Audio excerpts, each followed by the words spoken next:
한국 교회사를 강의하겠습니다. 한국 기독교는 어떻게 빨리 성장했나를 보겠습니다. 우리 한국 기독교는 굉장히 빨리 성장했습니다. 1강 한국에 최초로 온 선교사들을 보겠습니다. 이제 천주교가 먼저 들어왔고 박해를 받았습니다. 18세기 초반부터 개신교 선교가 시작되었습니다. 최초의 동아시아 개신교 선교는 독일 경건주의 선교사 일부가 인도에서 활동을 했습니다. 인도 선교를 먼저 보시면 윌리엄 캐리가 개신교 선교 아버지라고 불려지죠. 영국분입니다. 18세기 말 1793년 인도에서 선교를 했습니다. 중국 선교를 보시면 로버트 모리선 영국 선교사님이십니다. 1807년 파송을 받았고 중국 최초의 선교사입니다. 성경 번역을 하고 사전을 만드시고 첫 교회를 개척하고 개종인이 생겨났습니다. 일본 선교를 보시면 존 리긴스 및 타 교파 5인, 미국과 영국에서 왔습니다.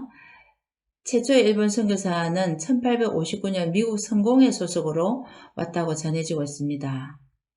일본은 1854년에 개항을 했습니다. 그전에는 세국 정책을 했습니다. 개항을 하고 이제 5년 후에 1859년에 선교가 시작되었습니다. 중국보다는 50년 늦게 시작되었습니다. 한국 선교는 어떨까요? 1876년 우리나라가 이제 개방을 했습니다. 그리고 1884년에 시작되었죠. 중국보다는 80년, 일본보다는 30년 늦게 시작되었습니다. 우리 한국인 분들 가운데서 이제 칼 귀출라프를 볼 건데요. 이 선교사님 오기 전에 하멜이라는 사람을 들어보셨을 것입니다. 네덜란드 사람이 일본을 가다가 표류해서 우리나라에 들린 적이 있는데 선교 활동은 없었습니다. 처음으로 칼 귀출라프가 이제 처음 중국 원래 선교사였다고 알려져 있습니다. 새로운 곳을 개척하기 위해서 노력한 분인데요. 1832년 7월 황해도 충남 보령군 고대도에 정박했습니다. 한 달 정도 정박했는데 한자 성경책을 나눠주고 또 주기도문을 번역한 것을 나눠주고 또 그러면 이제 순조 왕에게 편지를 보냈다고 합니다. 허락을 받기 위해서. 근데 거부를 당했다고 합니다. 성경책은 거부하고 다른 선물은 받았다고 그렇게 전해지고 있습니다. 왜냐하면 그 당시 천주교 핍박 시기였기 때문입니다. 주로 주민들과는 한자로 이렇게 말을 나누었습니다. 감자, 고구마 심는 법을 가르치고 시간을 두고 정착한 건 아니라서 선교로 보지 않는 분도 있지만 아무튼 이제 복음을 전했기 때문에 처음에 선교사로 봅니다. 그 다음에 토마스 선교사가 있는데요. 이분도 중국 선교사인데 1866년 8월 제너럴 셔우먼호를 타고 한국을 방문했습니다. 물론 그 앞에도 미리 방문한 적이 있었습니다. 그렇게 했는데 배가 백령도 두문진에 정박했는데 이제 토마스 선교사가 배에서 성경과 전도지를 던지고 예수님을 외쳤습니다. 그런데 이제 가슴에 성경 한 권을 품고 배에서 내려 강기슭에서 군인에게 칼로 가슴을 찔려 순교당합니다. 첫 순교자입니다. 토마스 선교사님. 우리는 이제 1882년 조미수 통상조약 이후에 이제 외교관이 외국분들이 들어오기 시작합니다. 주로 이제 교육, 의학 그런 이제 선교 개념이 포함되어 있습니다. 서양 측에서 이제 우리에게 주로 교육, 의학 이런 부분에 전문가들이 들어오기 시작하게 된 거죠. 그 중에 호르스 알런 선교사님은 1884년 외교관 신분의 의사로 한국에 입국합니다. 그래서 이제 공식적인 선교로 인정합니다. 이분은 처음에 한 4년 정도는 선교를 하시고 그 이후에는 외교관의 신분으로 이렇게 주로 우리나라에 봉사를 하신 분으로 봅니다. 그 다음에 언도드 아펜젤르 선교사님 1885년 4월에 입국하시죠. 그래서 우리가 이제 이 중국과 일본과 이렇게 선교의 시점들을 이제 우리가 비교해 보면 공식적인 개신교 선교 시점은 중국은 1804년, 일본 1859년, 우리 한국은 1884년입니다.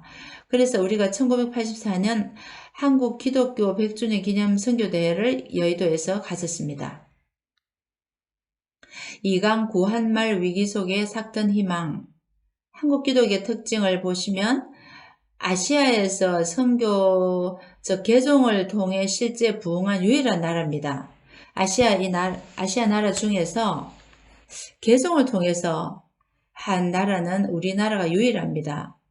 그래서 이제 선교사들이 1900년이 되면 이제 한국이 기독 국가가 되겠다고 선교사들이 기대를 가졌습니다. 근데 이제 사실은 그 선교사들이 기대를 가지게 됐는데, 아시아에서 필리핀이 먼저 이렇게 기독교 국가가 되었는데요. 그 필리핀은 원래 스페인 식민지였습니다.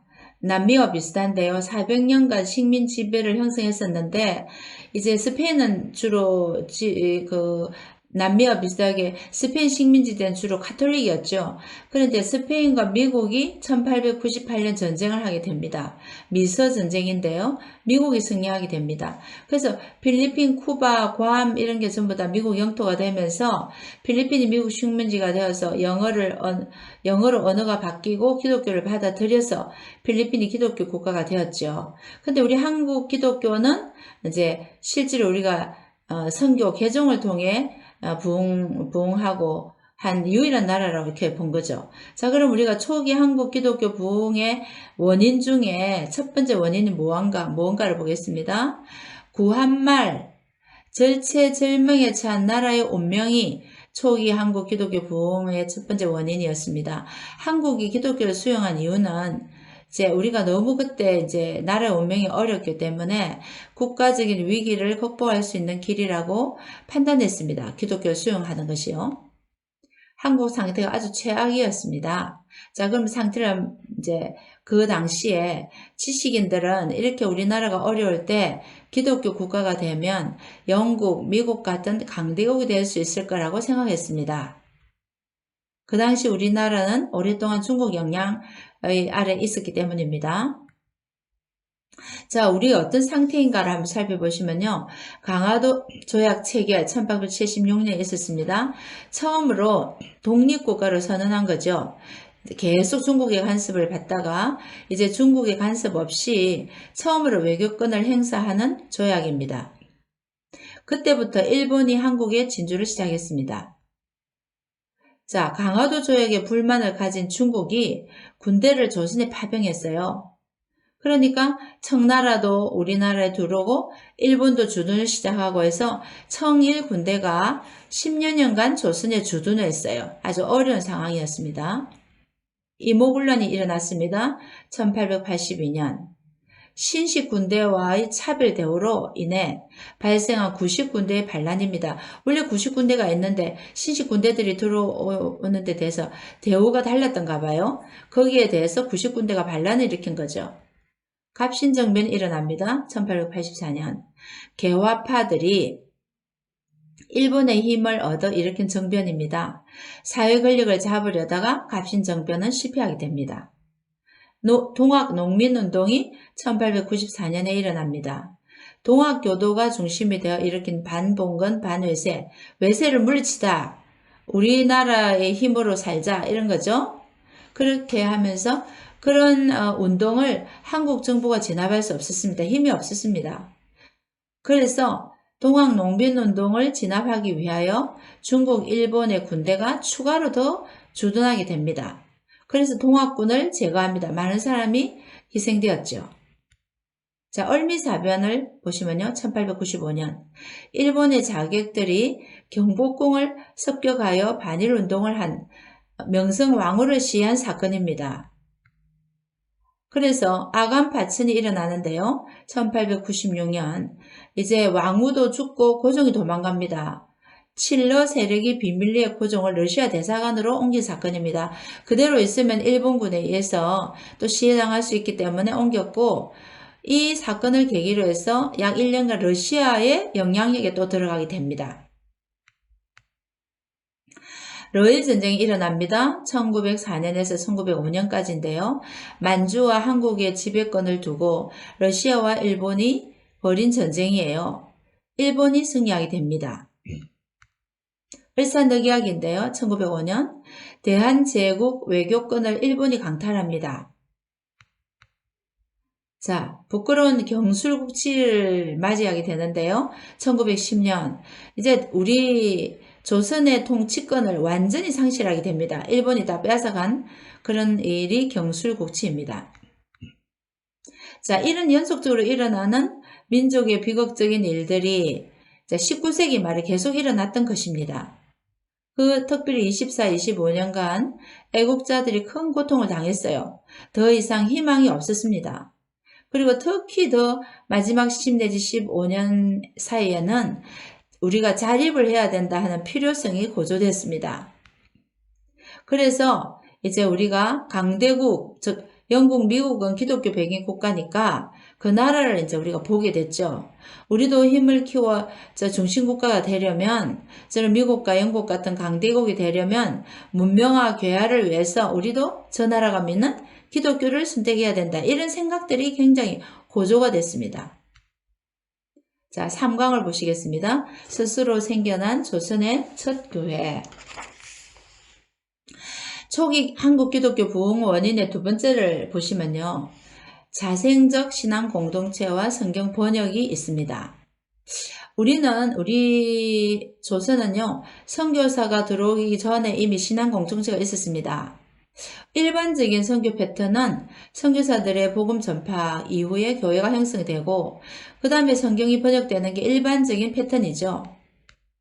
네, 우리나라는 1884년 알렌이 들어오기 전 신앙 공동체의 성경 번역이 이미 있었습니다.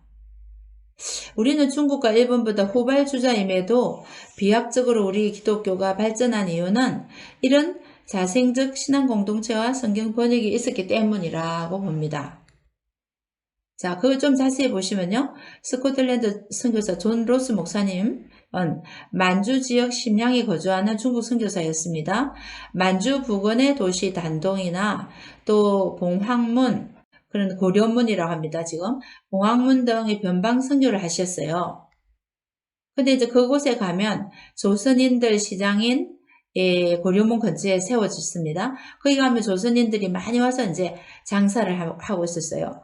그래서 그분들을 만나다 보니 조선에 대한 관심을 가지게 되고 어주 상인과 교제 나누게 되었죠. 그래서 그 어주 상인들을 데리고 와서 교제를 나누고 한국말을 배우고 성경을 번역하게 되죠. 그분들에게 복음을 전해서 그들이 개신교인이 되었습니다. 그리고 그들이 또 가족들에게 복음을 전파했습니다. 한국인 전도로 최초의 기독교인이 생겨났습니다. 그래서 그분들이 공동체를 만들고 황해도 장년군으로 이주를 하고요. 1883년 서상윤 이분이 이제 존로스 목사님의 그 성경 번역을 도운 분이죠. 서상윤, 서경조 형제가 소래교회, 우리말로는 솔레입니다. 소래교회를 최초로 세우는 거죠. 그리고 어주 상인들을 통해서도 중국 국경 지역에 있는 만주의 고려인 공동체가 기독교를 개종해서 이제 많은 또 신자가 생겼습니다. 거기가 이제 지반이라는 곳인데요. 중국의 동북 지방에. 거기도 계속 그 신자가 생겨서 교회를 세워졌습니다. 그래서 거기 머릿돌이 지금도 보관되어 있는데요. 저희도 거기 가봤는데요. 세례를 못 받고 있습니다. 거기에서도 이제 예수를 믿는 사람이 주로 지식층이었는데요. 그분들이 모여서 세례를 받기를 기다리고 있었다고 합니다. 그리고 이제 한국 최초의 세례는 이렇게 세례를 받지 못하고 있던 그 분들이 1885년 이후에 언더도 황해도를 방문해 집단 세례를 거행합니다. 아주 예외적인 일이며 신비한 일이죠. 또 중국의 동북에 있던 집안에 있던 그 지식층도 존 로스 목사님이 방문해서 집단 세례를 거행합니다. 자, 그러면 중국과 비교해 보면요. 중국에는 모리슨이 최초의 그 선교사님인데 중국어로 성경을 번역하던 어느 선생님이 있었어요. 그 사람이 개종한 지 7년이 걸렸다고 합니다. 이렇게 어려웠다고 하죠. 근데 우리나라는 이렇게 이례적으로 이런 미리 신앙 공통성이 생긴 일입니다. 전노수 목사님은 최초의 한국 교본, 이제 한국어 학습서도 편찬하시고, 전도수 목사님이 한국어를 열심히 배운 이유는 자기가 이렇게 복음 전파를 하고 성경 번역을 목적으로 열심히 한국인에게 배웠고, 이런 책까지도 만들어냈죠. 언더우드는 한영 사전을 만듭니다. 즉 이런 선교사님들이 한 이런 모든 일들이 한국어 발전에도 아주 기여했죠. 4강을 보겠습니다. 로스보다 앞섰던 성경 번역. 우리가 이제 존 로스 목사님이 그 중국에서 이제 성경을 이제 번역한 거를 이제 알았는데요. 자, 1879년 번역이 시작됩니다. 한 3년 걸립니다. 1882년 존 로스의 누가복음 번역본이 완성되고, 이제 심량에 있는 문관서원 존 로스 출판사에서 누가복음을 제일 먼저 출판했는데요. 누가, 요한, 마가, 마태 순서로 번역합니다. 신약 성경을 다 번역해서 예수 성교 이래가지고 이제 그 책들이 번역이 됩니다. 그리고 이 번역된 책들은 지금 심양에 가시면 동관교회라고 전도수 목사님이 그 사역하신 그 교회에 다 이렇게 전시되어 있죠. 그래서 그 심양을 방문하시는 분은 동관교회 가시면은 그 성경 번역한 장소, 그 이런 성경들이 다 이제 배치되어 있어서 보실 수가 있습니다. 그럼 이 번역한 성경을 누가 사용을 했나 하면요.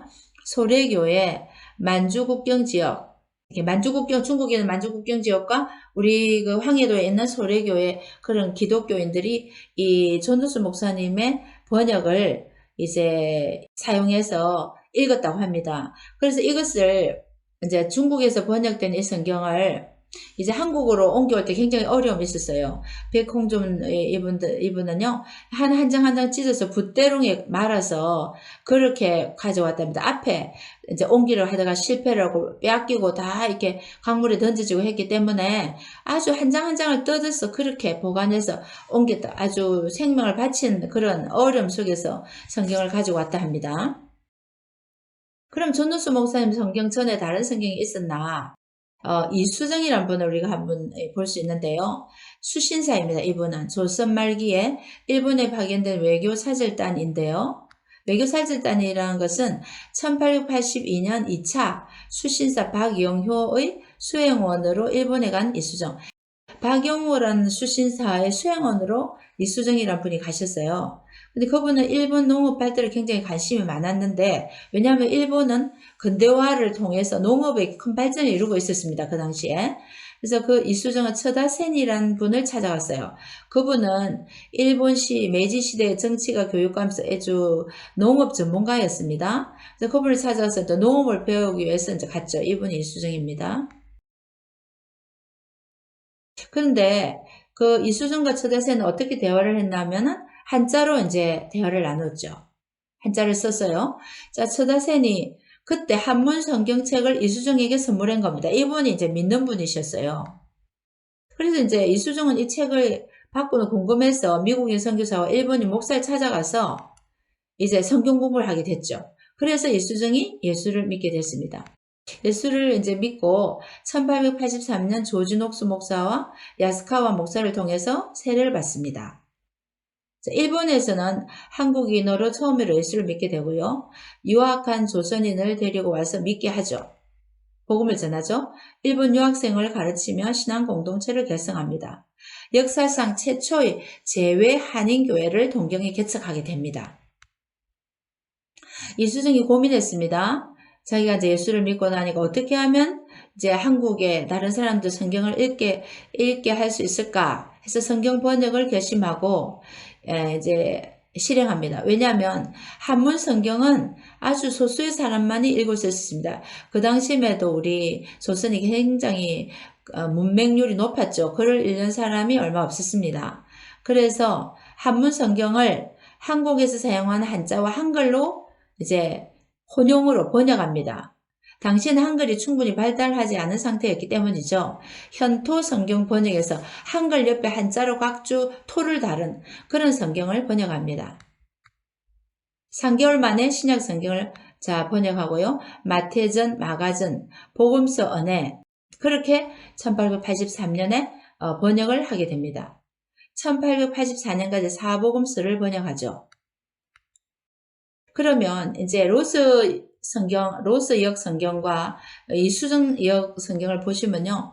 로스역 성경은 한반도 북부에서 이제 읽혀졌죠. 그죠? 유통되었지만 이제 성경 번역한 분들이 거의 어주분들이잖아요. 서북 사투리 번역의 한계로 서북 사투리가 많이 들어간 거예요. 서북 사투리 번역의 한계로 저변 확대가 어려웠어요. 또 남쪽의 사람들은 서북 사투리를 잘 모르는 분들이 있었을 거 아닙니까? 자, 이수정역 번역은 또 어떨까요? 초신자의 번역본인 관계로 한계가 있었어요. 이수정 이분 예수 믿고 얼마 안 돼서 번역했기 때문에 좀 한계가 있었겠죠? 그래서 이제 언더우드 선교사님, 아펠린전 선교사님 들어오셔서 다시 공식 성경 번역이 이루어집니다. 그러나 그분들이 완성될 때 1911년까지 시간이 좀 여유가 있었잖아요. 한참. 그때까지는 로스와 이수정 번역 성경이 이런 공백을 메워서 믿는 분이 이 번역을 읽었다는 거죠. 아주 귀한 번역이죠. 그렇게 보면 유일한 역사입니다. 1884년 알렌이 중국을 통해 입국을 하고요. 1885년 언더우드 아펜젤러가 이제 우리 한국에 올 때 세인트루이스 미국 그게 기차가 멈춥니다. 그리고 이제 배를 타고 오다가 이제 이분이 참 샌프란시스코에서 이제 두 분이 만났습니다. 그리고 하와이에서 좀 쉬고 이제 배를 갈아타고 올 때 배는 또 일본 요코하마에서 쉰다고 합니다. 그때 선배 선교사 이수정이 그때 이미 번역이 된 성경이 있었잖아요. 1883년에 번역했잖아요. 그 번역 성경을 이 언더우드 아펜젤에게 전달한 겁니다. 그래서 이제 그분들이 올 때는 이 성경을 가지고 왔죠. 그 다음에 5강 제국주의와 선교의 주체. 초기 한국 기독교 부흥의 세 번째 이유는요. 제국주의와 선교의 주체입니다. 자, 중국을 우리가 먼저 보시면 영화 북경의 55일이라는 영화가 있습니다. 1900년 중국 어화단 운동.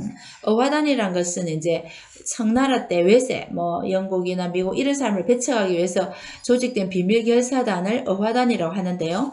여기에 대한 영화입니다.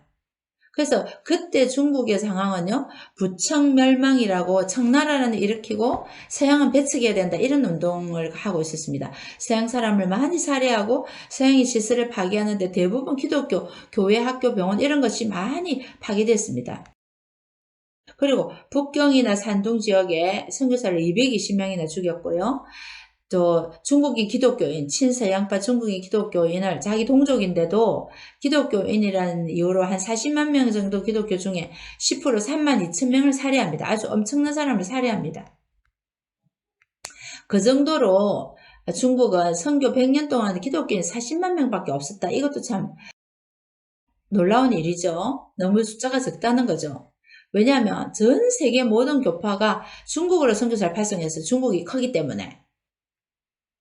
허드슨 테일러 내지 선교사 우리가 아시죠?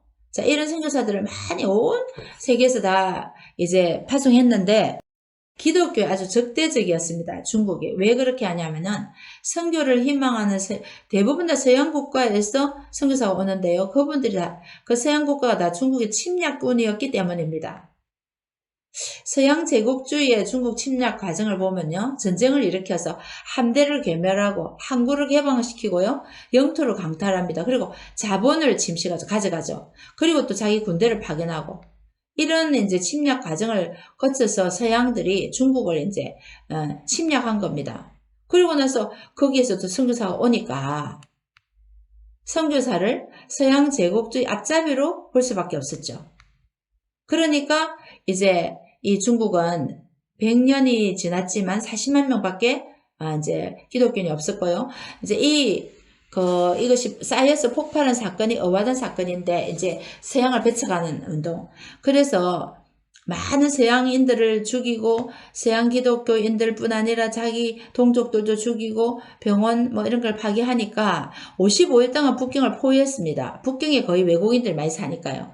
그때 미국 장교, 영국 대사가 서양 공동체를 지켜내는 영화가 북경이 55일입니다. 그래서 결국은 그 어화단을 죽이는 그런 이야기죠. 많은 나라들이 이 어화단을 공격하기 위해서 왔습니다. 러시아, 일본, 독일, 영국, 미국, 이탈리아 이런 모든 나라들이요. 8개국의 나라가 파병을 했어요. 중국으로. 중국을 격파하고 어화단 수십만 명을 죽이고 땅을 점령했습니다. 얼마나 서양을 싫어하겠습니까? 선교가 안 되는 이유가 중국인이 기독인이 되는 것은 나라의 수치스러운 일일 수밖에 없었죠. 기독교인이 되는 것 자체가 중국인들에게는 이제 굉장히 이제 미움을 쌓는 일이고 수치스러운 일이기 때문에 기독교인이 잘 될 수가 없었던 거죠. 서양 선교사 말도 잘 받아들일 수가 없을 거예요. 근데 한국은 어떻습니까? 개신교 신앙을 이유로 동족에게 살해당한 이유는 없었습니다. 같은 기독교인이라고 한국 사람을 통해서 한국 동족 기독교인을 죽인 일은 없으면 천주교는 많았습니다. 네, 개신교 선교사에 대한 박해는 그때까지는 없었습니다. 자, 일본은요, 메이지 유신 이후에 빠른 속도로 서양 문화를 흡수하고 있었습니다. 화혼양제란 말이 있어요. 이제 그 혼은 일본의 것은 혼이라는 거죠. 자기들 전통 정신이죠. 전통적 정신. 그 다음에 서양의 것은 양은 양제. 서양의 것은 서양 기술을 삼는다. 이것은 이제 자기들의 그 주체성과 우월성을 꼭 가지고 있다는 거죠. 강조하는 거죠. 아무리 서양의 기술을 우리가 받아들인다 할지라도 우리의 것을 중심에 둔다. 주체성과 우월성을 우리가 잃지 않는다. 이렇게 한 게 일본이죠. 그래서 기독교인 숫자가 많지 않았어요. 그렇지만 믿는 사람들은 좀 올바로 믿는 사람들은 기독교 학교를 많이 세우고 또 탁월한 신학자들이 배출됐다고 합니다. 우찌무라 간조는 모해 교회주 이런 사람이죠. 유명합니다. 그런데 자 중국과 일본 즉 중국은 그 제국주의가 미국과 영국이라면 그다음에 일본은 자기의 정신을 이렇게 주장하기 때문에 또 기독교가 많이 퍼지지 않았고 중국은 서양 사람들이 침략군이어서 제국주의였기 때문에 제대로 기독교가 못 들어가는데 우리나라에서는 한국에서의 제국주의 주체는 일본입니다. 미국과 영국이 아닙니다. 그렇기 때문에 일본이기 때문에 우리는 서양 선교사를 받아들였다는 거죠. 한국은 기독교를 수용하는 것이 국가를 위한 것이라는 판단이죠. 중국과 반대로. 우리가 살기 위해서는 기독교를 수용해야 된다. 이런 정신이었습니다.